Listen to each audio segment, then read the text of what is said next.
Welcome to the second episode of our series looking at different employment options. So today I'm joined by an absolutely fabulous woman. I'm joined by Linda. Linda loves all things craft, crochet, sewing, has also been a lover of motorbikes in the past, although sadly has given that up of recent times. Loves swimming and spending time with her family, and she's here today to talk to me and for us about what it's like to be a FIFO truck driver. So thank you so much for joining me today, Linda. Thanks, Emma. So, a FIFO truck driver. Yes, I know. I would never have thought it when I started. Yeah. And look, I'm going to be honest. I guess I have a preconceived idea that the people who work FIFO, majority of them are blokey blokes. No, they're not. All right, and this is why we don't make assumptions. Of course, like any workplace, I think you've got some that might fit that category, but on the whole, no. A lot of the women just beautiful, nice, gentle women. Some a little bit rougher than others, but you've got that in every workplace. Yeah. So how did you start? What made you get into driving big trucks? Well, my husband was in the mining, had been for quite a number of years, and it actually...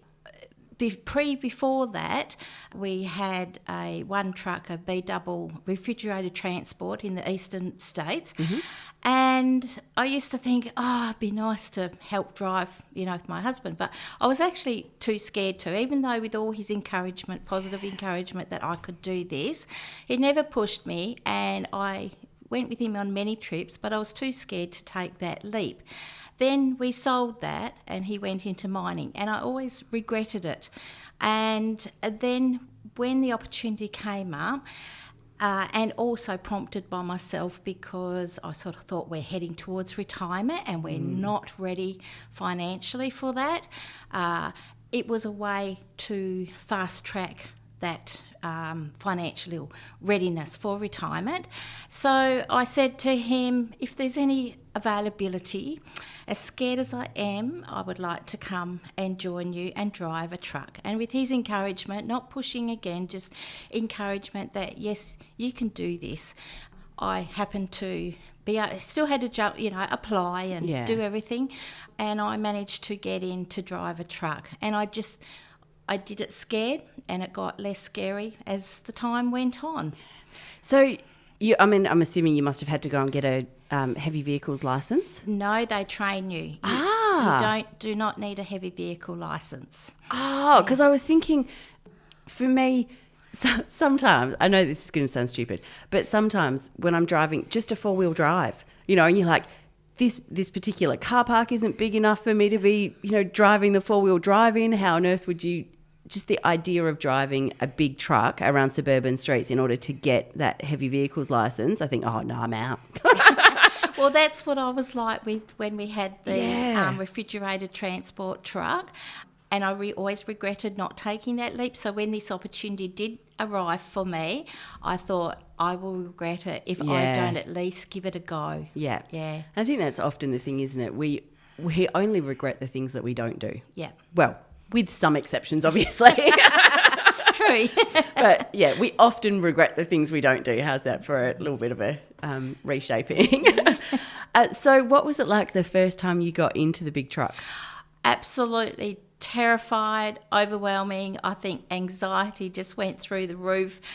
And I'll never forget the first time that I actually saw the big truck up close before getting into it.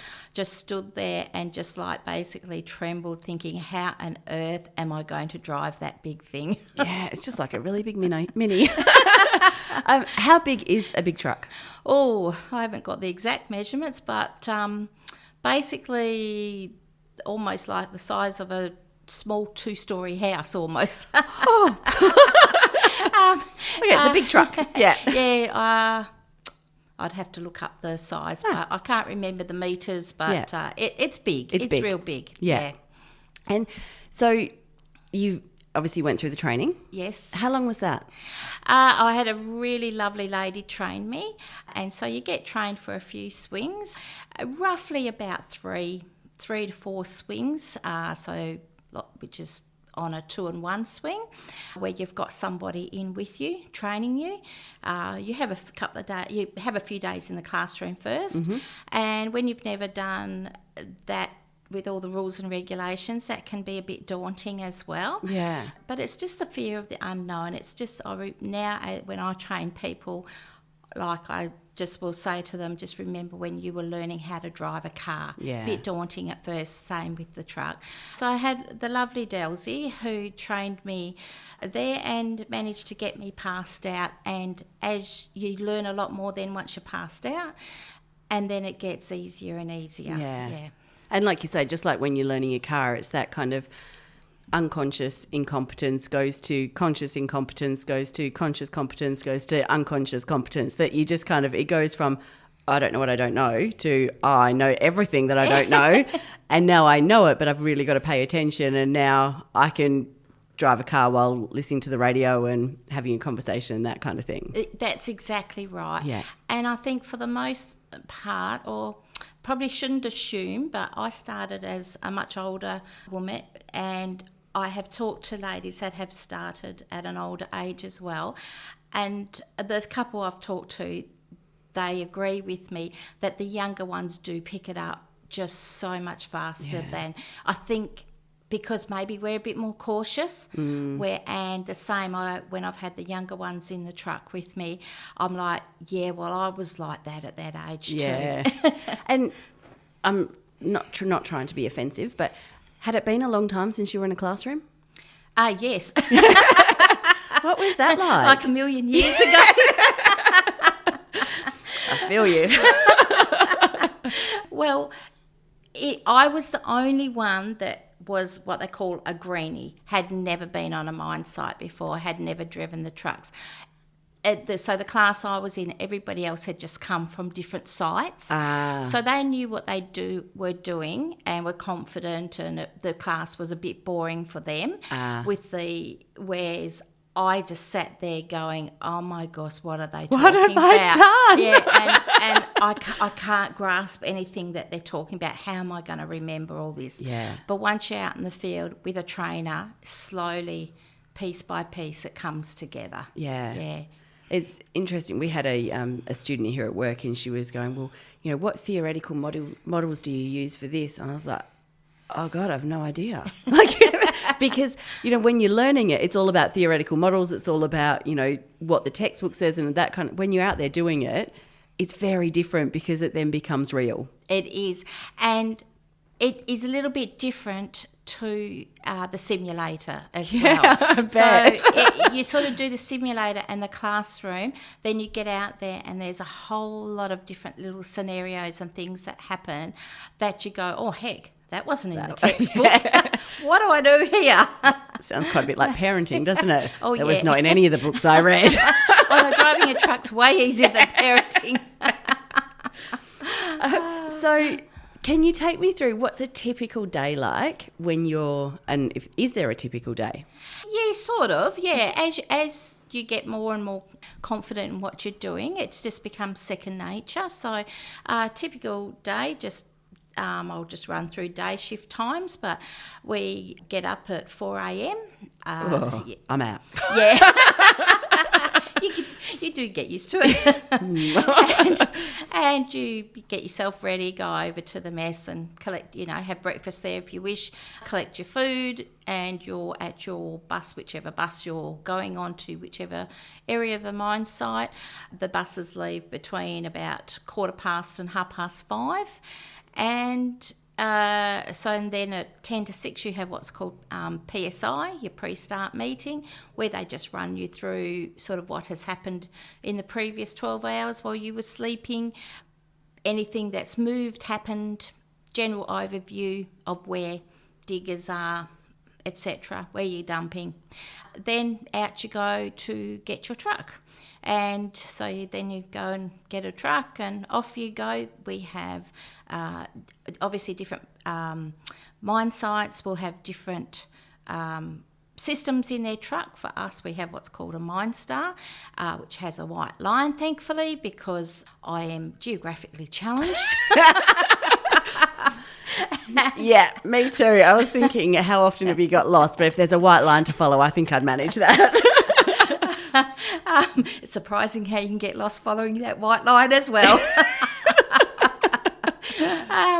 So it comes up and it lets you know where you're going to be going. You get taught how to use the MindStar, which is just no different to basically using your phone, doing the GPS in your car, that kind of thing. It's just once you learn it, you're right. Yeah. And you just follow your assignments and you have control that will talk to you, and you just go about your day like that and wave at other truckies and yeah.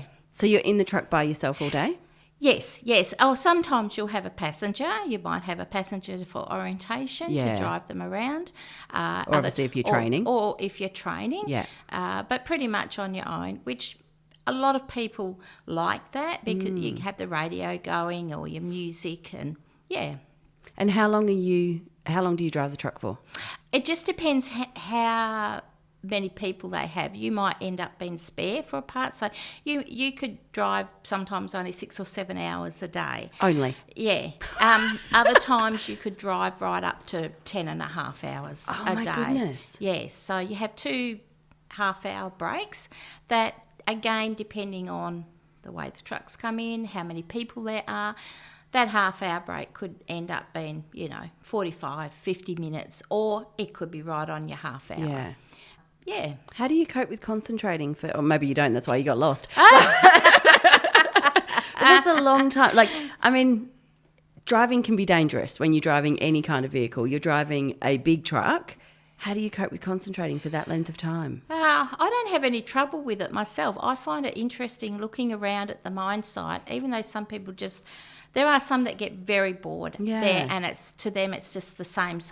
Yeah. But I can watch the different colours in the earth as the digger digs it down, and you catch the sunlight on it, and it's beautiful. There's such beauty up there amongst that red dirt. So you can there's always things to look for, and you're looking around and seeing, dewatering doing stuff. And you go, oh, what's dewatering doing? So you can just look around and you can see all those things. So it's up to you to, be aware, situational awareness, as they call it. Yeah. Did it take you a while to get used to it? It did. It did take me a little while, and a lot of people that go up there, within the first swing, they'll go, oh, this isn't for me. Yeah. When I started, my superintendent said to me, she said, Linda, just give it 3 months, and in 3 months you'll know whether this is for you or, whether you like us or we like you. Yeah. And just give it that time. And that 3 months was a very scary time for me, and could have been very easy to give up, but I was determined. I thought, no, I can do this, and I've got a goal in mind. So I pushed through that scariness and fear of that first 3 months, and then it just becomes second nature, and to where you just love it. Yeah. So what were some of the biggest fears in those first 3 months?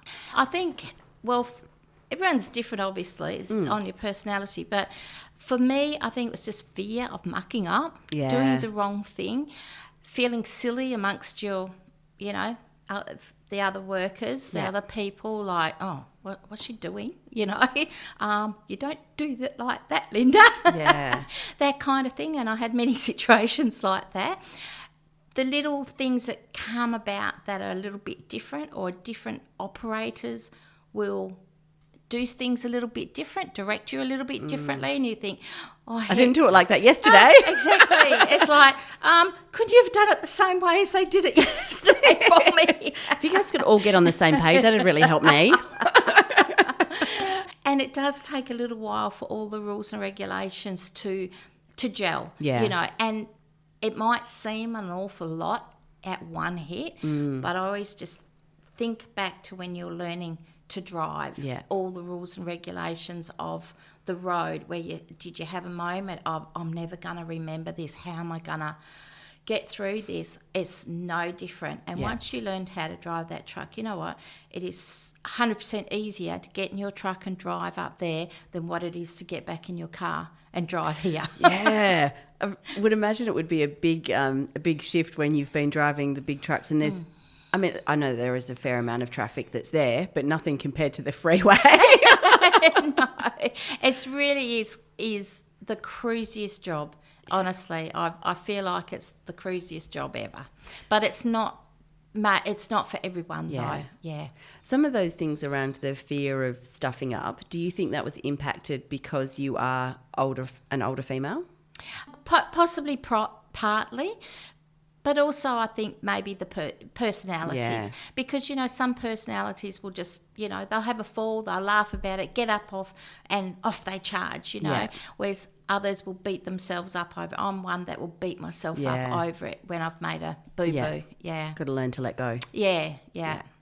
So what are some of the things that you absolutely love about the job? Well, being up there with my husband, of course. And that must be... how is that? Because I know we're going that this is something you love, but you're with him all the time. No, not actually. In the evening, we're there, but we can go off to different areas of the mine site. Yeah. Often, you don't see or hear each other all day. Yeah, and I suppose 10 hours in a truck by yourself, you're not with each other all day. No, actually, you're not. But and then you just, when you finish work, then you're together. Yeah, so... What was the original question? Things about it that you love. Oh, okay. Well, for me, I've always loved driving, just right from a kid. I grew up on a farm and I was driving at 10 years of age by myself very slowly, around the farm and getting sheep up, moving paddocks, etc. And I just always loved driving, never got sick of it. I can just easily hop in a car and just drive all day. Yeah. And so for me that's not a problem to drive all day, where some people don't like driving like that all the time.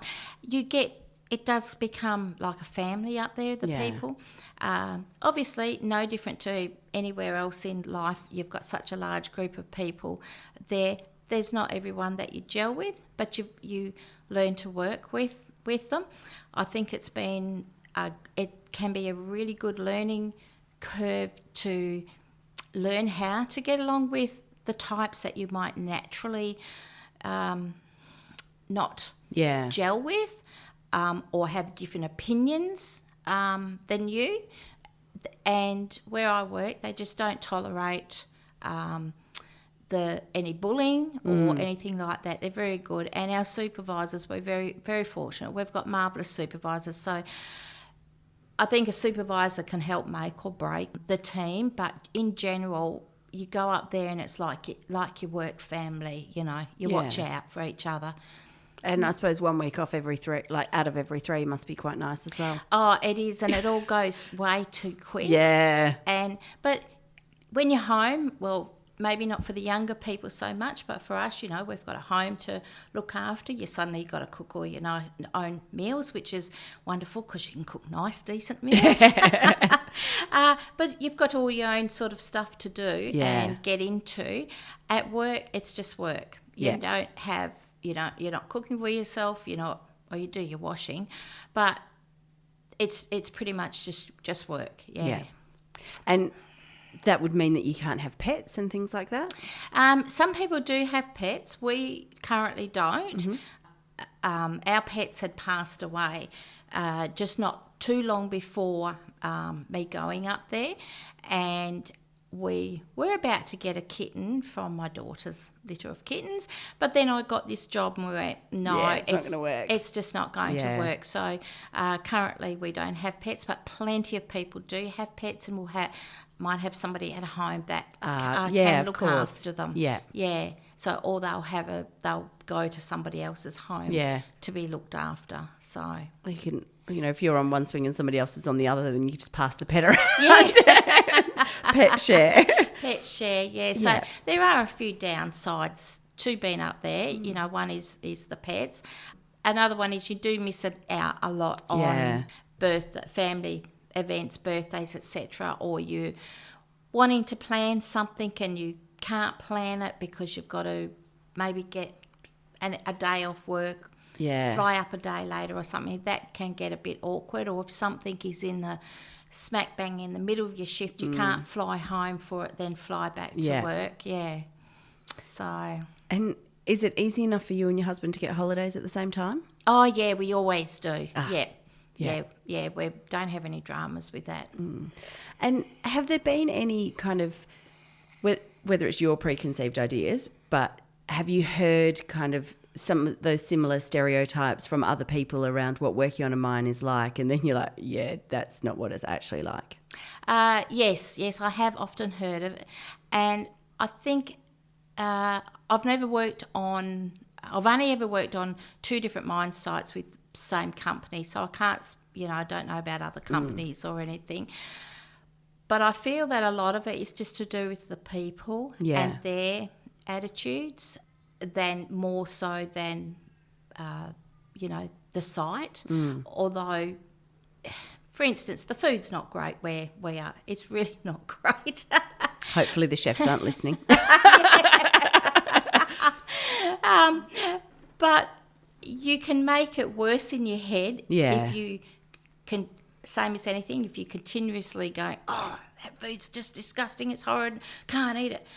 Or just go, well, okay, that little bit was nice. Pick out the nice bits. That's it. Focus on the positive. Yeah. And just, or the fact you don't have to wash up afterwards. That's a positive. and you get paid well while you're up there. You're not using your own electricity, water, amenities. All that kind of stuff is less as well while you're up there. But I think just don't get involved with the politics, and because obviously a lot of that does happen. Yeah. There's a lot that probably goes on that I've got no clue about because I just don't get involved in the politics. Yeah. You just get there, do your job, you be nice to everyone, you still have conversations, but just don't let yourself be dragged down by that. Yeah. So some of the things that I guess the positives that we hear about is the money. Yeah. Which is always good. But some of the things that we would hear about as well is that affairs are rife up there. Yes, you hear that all the time, yeah. Well, you're up there with your husband, so I'm assuming that that hasn't been something that's been challenging for you.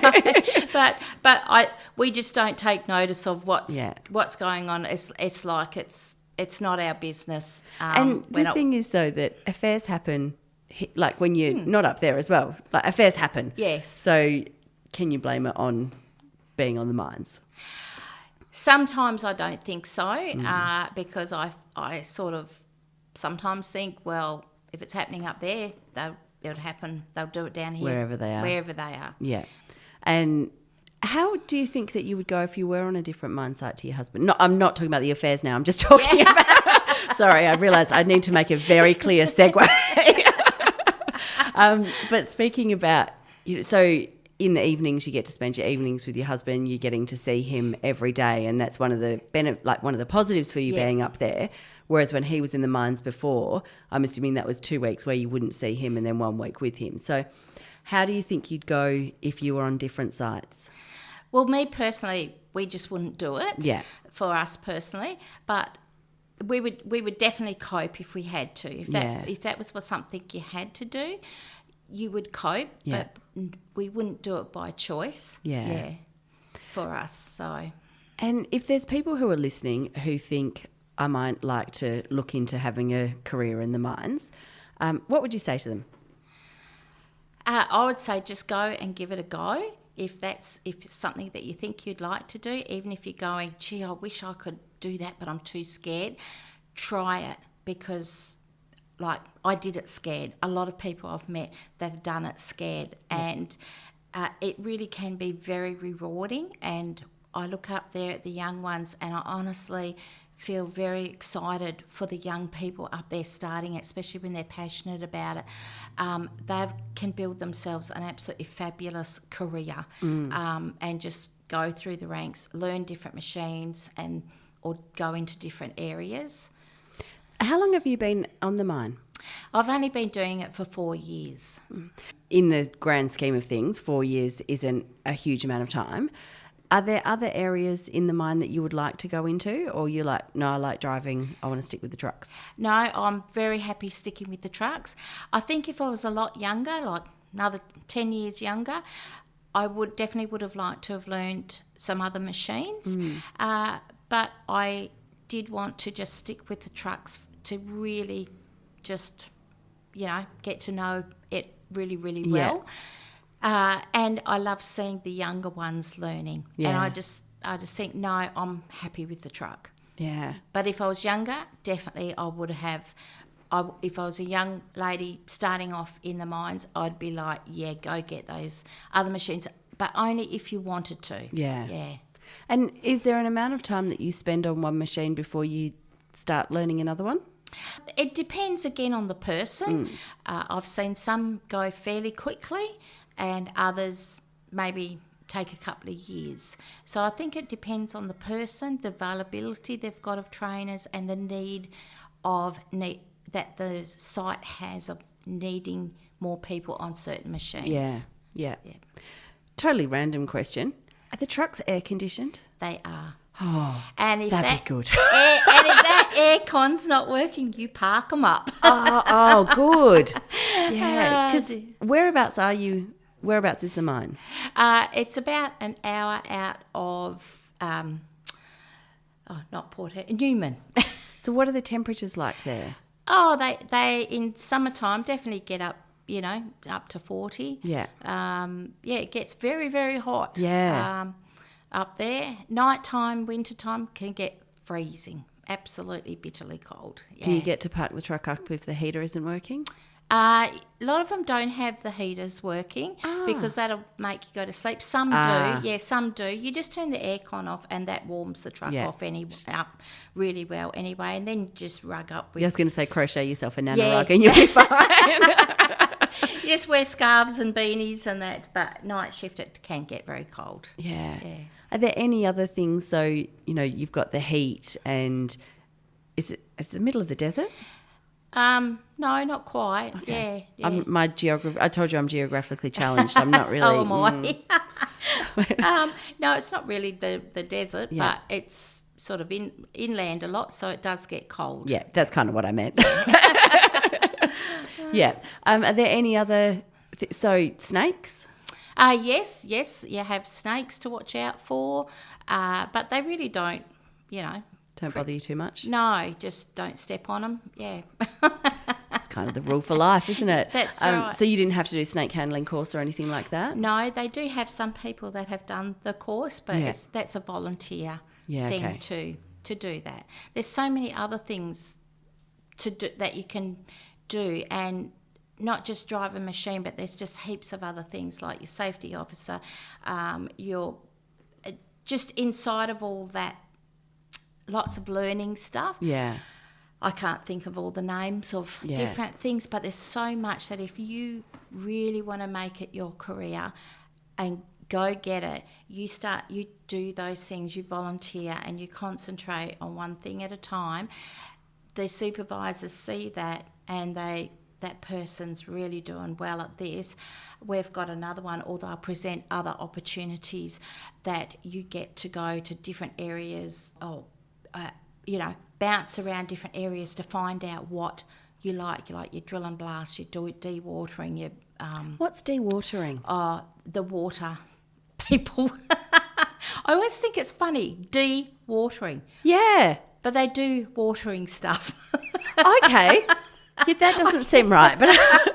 Because I was like, when you said it the first time, I assumed that you meant that they were watering stuff, but dewatering, I was like, how do you suck the water out? Well, they've got huge big pipes. I mean, they're massive that come down from up top down into the pits, because the further the pit goes down, the water is coming up from the ground. Yeah. So they're getting the water out. So there's many different areas. There's training areas and mechanics and just heaps that I don't even know about, that you can bounce around and go and learn each one of those things. So there really is a good future. Yeah. And how long do you think that you will stay there for? I'll be there till retirement, which isn't that far away. And it's helped with you reaching your retirement goals? Absolutely. Yes, it definitely has. When, before going up there, sit down and work things out. And I'm like, you know what? If I come up here too with you, it's gonna fast track things. Yeah. For my husband, because he's worked hard all his life, and I've worked as well, but, it's been pretty cruisy for me. No, it'd be nice to go up there and bring this home. Yeah. And like you say, it's not only the income that you're earning while you're up there, but your house is shut down for 2 weeks out of 3. So you're not having to pay your electricity and all of that while you're there as well, which I'm imagining helps bring the bills down. Oh, yes, yeah. It certainly does. And it's just been wonderful being up there with him, and just the people and the support around you, and just meeting so many people from so many different walks of life that you probably wouldn't meet in your normal environment. And that also helps you to, I think, get more empathy because some people have a lot of issues and problems, and it's not, sometimes they might talk to you about things and that, but I know for me personally, I think I've learnt to listen more and be more supportive to people, and appreciate people where they're at. Yeah, it's just the whole thing, not just in your work life doing the job, but just with people. Yeah. And that there's some absolutely fabulous, amazing people that we work with. Oh, yeah. Do you think that it has impacted your relationship with your husband as well? Oh, yeah. I mean, we always had a fantastic relationship and all the rest of it, but I think just communication and understanding, because when he would talk about different things, I had no clue. Yeah. You could sit there and nod your head, but really you just did not understand. But now that you're up there in it, and I'd have all these moments of like, that's what he was talking about. Yeah. So you really understand, and it has improved, Yeah, and that's the kind of thing I was thinking about, I think, because for how many years beforehand, you can hear about something and have an intellectual understanding of it, but until you've lived it, you can't really understand it. That's right. So did he have any reservations about you going up there? No, he didn't. He said in previous years he would have, because other sites he'd been at were pretty rough. Yeah.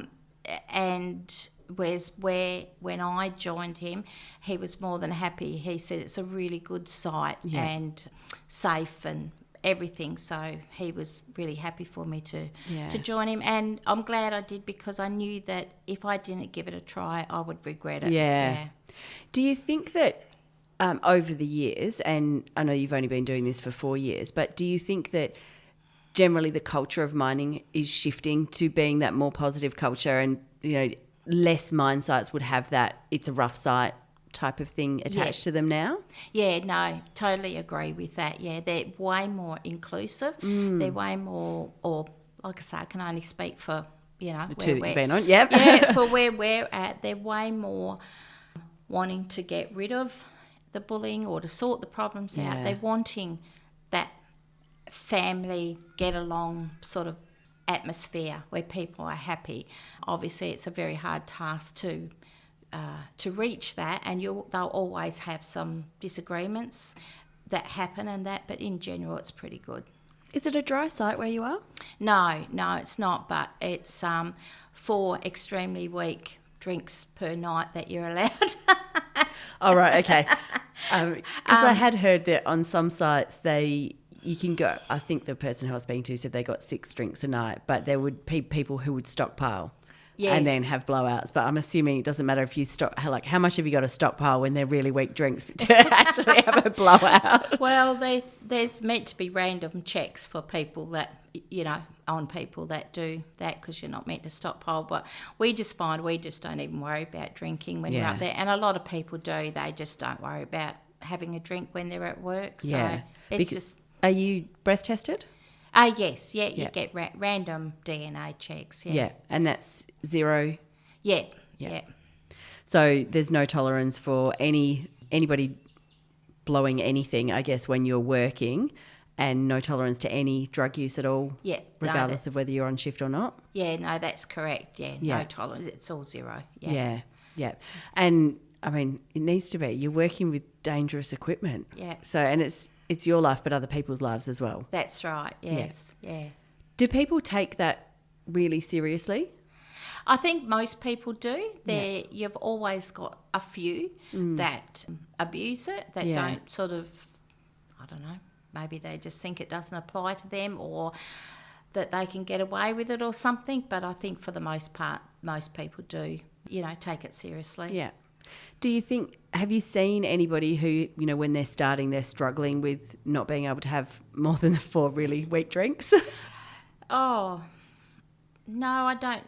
Oh, I don't see it because I don't go up to up there after work or anything to to sit down and have drinks. So possibly that there probably are some, but is there much scope for socialising? Like for me, I kind of think 10 hours in a truck, I'm going to bed.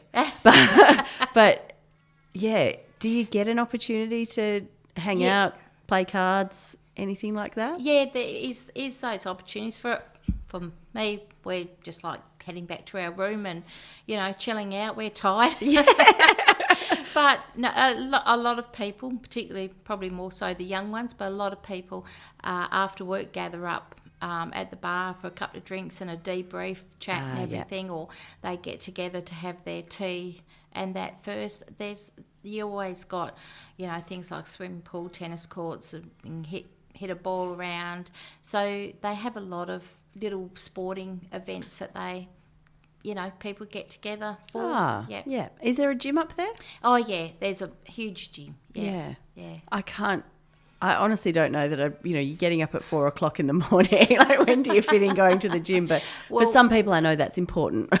That's right. There's a lot of people that'll get up then at 2 or 3 o'clock in the morning to go to the gym. God. Or to go for a walk, but that's not me. No. How many times can I push the snooze button? I'm like, I need my sleep. Yeah. And that's what I'm thinking, like, you talk about it being a second family. So I had this idea around kind of social clubs type thing. And but then I thought, when would you fit that in?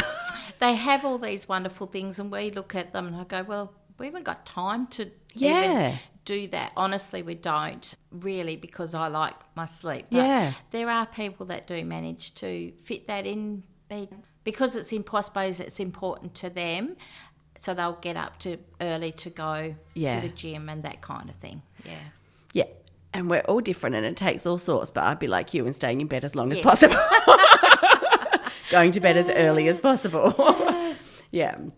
So do you wish that you'd done it sooner? I do, yes. Yeah. I do wish that I had done it sooner, but everything has a time to it. Yeah, that's it. And, there's a saying, women can have it all, we just don't necessarily need to do it all at once. Yeah. So, you're on this planet for as long as you are. There's lots of time to pick up new things. That's right. But if somebody goes up there new, and I always feel like just try to give it 3 months to see, because it's not all glamorous. Some people, hype it up to be this glamorous FIFO lifestyle. Well, it is not glamorous. It's getting up very early. You're working in your super dusty. Sexy high-vis. Exactly.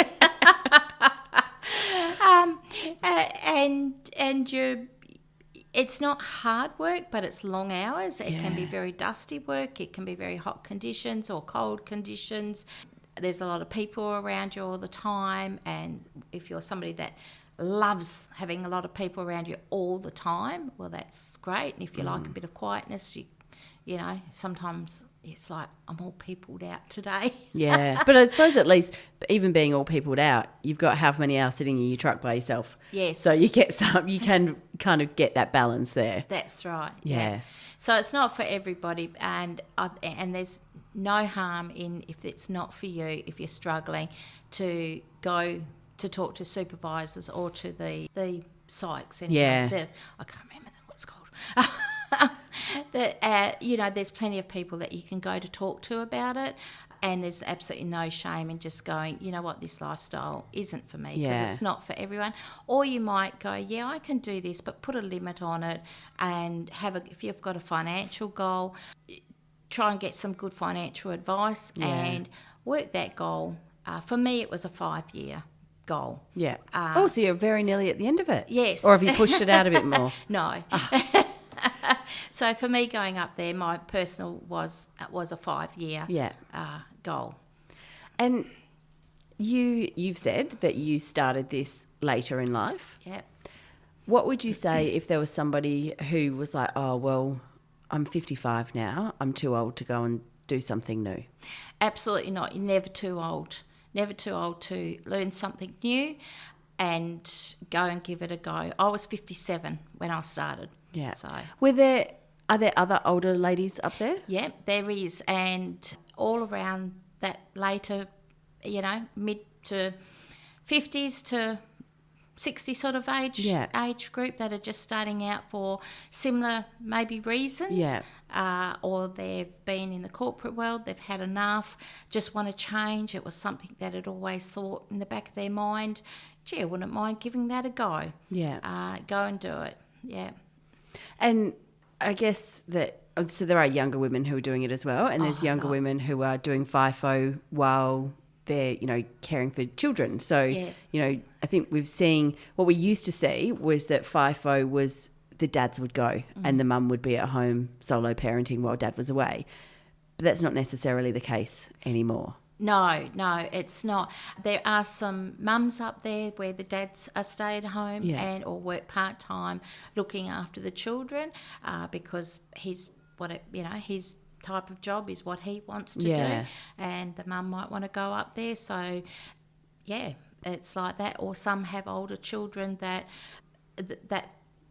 maybe another older sibling, can help look after and that kind of thing. Yeah, they've got all different reasons for being up there. Yeah, but I guess it's that we can shut those stereotypes down. Yes. It's not just blokey blokes who are up there working. There are women across the whole spectrum, from young women, pre-children, to women who have got kids, to people who are, older women who are up there. There's not a specific demographic of women who are up there working. No, there's not. Yeah. And have you found that you get on equally well with men and women up there? Yes, you do. Yeah. It's not that it doesn't become a boys' club and then all the women are relegated to the kitchen. No. I mean, I know, metaphorically speaking, obviously, because you've got rubbish cooks who are in the kitchen. And some mines do have good cooks. So, yeah, and some mines don't. I'm not a fan of the food at our site. Yeah. But other sites have got, they might have different people in the kitchen. Exactly. And you do hear some really good stories. Yeah. I was speaking to somebody last weekend and he was saying that one of the chefs is on a slightly different swing and he knows when he goes home. Yeah. So he knows when the good guy's on and he knows when the good guy's not there anymore. A bit the same with us up there. Sometimes you'll go in and you go, the ones that can cook aren't here. Yeah, that's it. Is there maybe a sandwich? Yeah. Yeah, so, but it is, I guess, you feel included. Yes. Yeah, and that's not just because your husband's up there creating that space for you. Yeah. Like, you don't need to be married to somebody else who's on the job in order to fit in. Yeah, definitely not, no. Yeah. So I can work up there if he's not there, if he's at home, which there have been a couple of occasions when he hasn't been able to be there. Yeah. And I can work up there quite happily, yeah. Yeah. And it feels safe? Yes, it does. So, well, I certainly feel safe. Occasionally I've heard of other people say that they haven't felt safe for whatever reason, but I certainly feel safe up there, yeah. What are the living quarters like there? Yeah, they're just your dongas and they've got some little ones and I ones don't know what a big. donga is. Oh. I've heard that term, but I've never had anybody that I could say, what is a donga?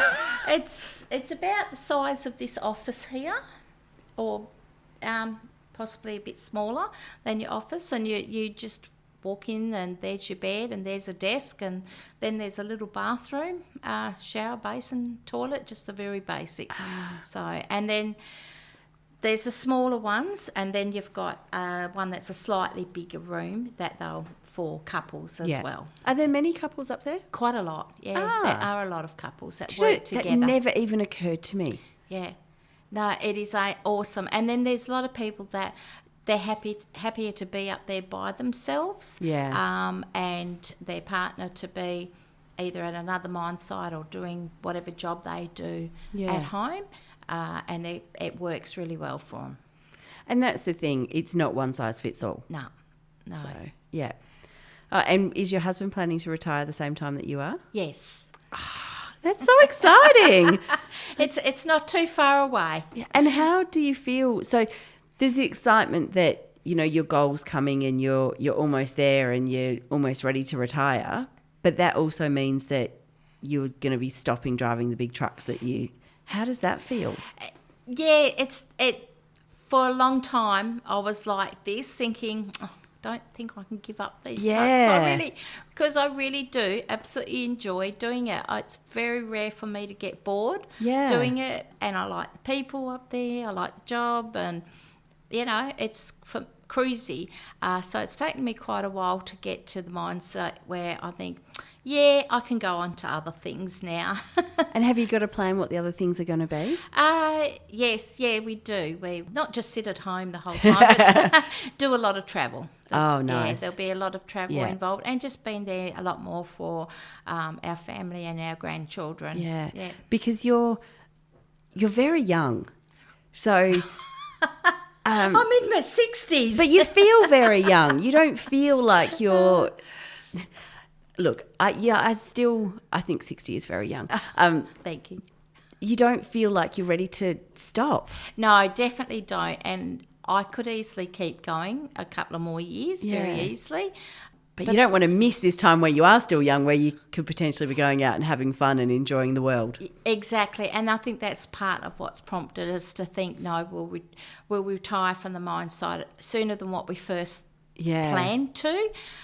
Part of that is because around us we have seen a few people similar age that they have, for one reason or another, their plans for retirement have not been able to come to fruition because of health reasons. Yeah. And we have seen that a little bit recently, and so that has prompted us to rethink that and think, no, where are your priorities? Yeah. And that's exactly. I think one of the things is that people can get caught up in the money. Yeah. And it can be hard to give that up. So yes. Yeah, which I can totally understand. I really enjoy being able to pay my mortgage. Yes. And eat as well, because that's probably almost more than my mortgage payment trying to pay for food. Exactly, yes.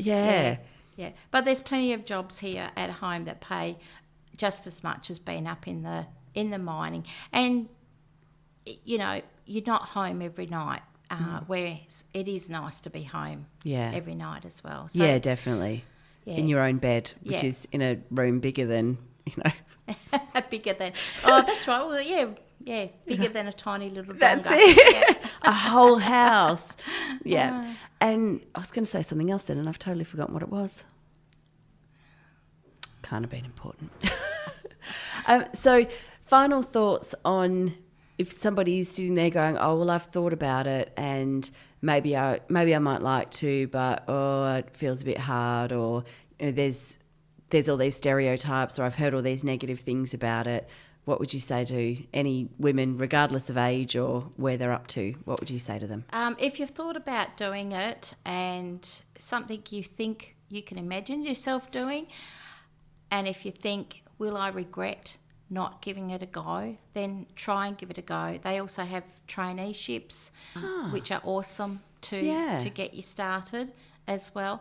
Then if it's not for you, or you're missing home and all the events that happen while you're at work, there's no shame in going, you know what, I don't want this life. Yeah. And then depending on what life stages happen, you could always go back. Exactly, you can. Yeah. And any hints or tips for people who might think, well, I'd quite like to do it, but I actually have no idea, where do you start? Well, go to the agencies like Hayes, Chandler's, all the other names of them, but to go to those ones and put your resumes in and just keep on doing it all the time. And I think here as well we have, it's aimed at school leavers, but there's the expo that's in the exhibition centre, and they often have the different mining companies there that are talking to school leavers about different options. But just because you're not a school leaver doesn't mean you can't go to that and talk to them and ask and say, hey, how do I start and what do I need to do? Exactly, yes. Go to those ones. We were a while back flying out from Cairns after being over there, and at the airport were a couple of mining companies there to talk to people there. So if you ever see... At the airport? Yeah, at the airport. Oh, wow. There was a while back. Yeah. So it's a good idea, particularly if you've got to spend 2 hours there. I might go and have a chat with that bloke over there. Exactly. So if you see any of them, go and have a talk to them and they'll be able to point you in the right direction, what to do, or get your name and that. Yeah. Oh, well, fantastic. Thank you so much for joining me today. I really appreciate all of that and really appreciate, I guess, resetting some of my ideas around what it's like working up on the mine, and also really appreciating that I only have a 20-minute drive to work. Oh, thank you, Emma. It's been a pleasure to come in and, hopefully you've answered some of their questions. You've answered a whole heap of mine. Oh. So I got something out of it, even if none of the listeners did. But no, I really appreciate it. I think a lot of it is attitude. Yeah. Yeah. And I think that's universal, isn't it? It is. Yeah. Like you say, you can focus on the fact that the food doesn't taste good, or you can reframe it and you can go, well, actually, what is there that I can be grateful for? What can I find joy in this? And then there's such pleasure when you sit down and eat a meal and go, oh, my goodness, this is delicious. Yes, exactly. It's all about how you look at things. So, it is. And that goes right through, through everything, not just the mining life, but everything. Yeah, most definitely. That seems like a beautiful place to leave that. Thank you so much for joining me, and I will leave it there. Thank you. Thanks, Emma.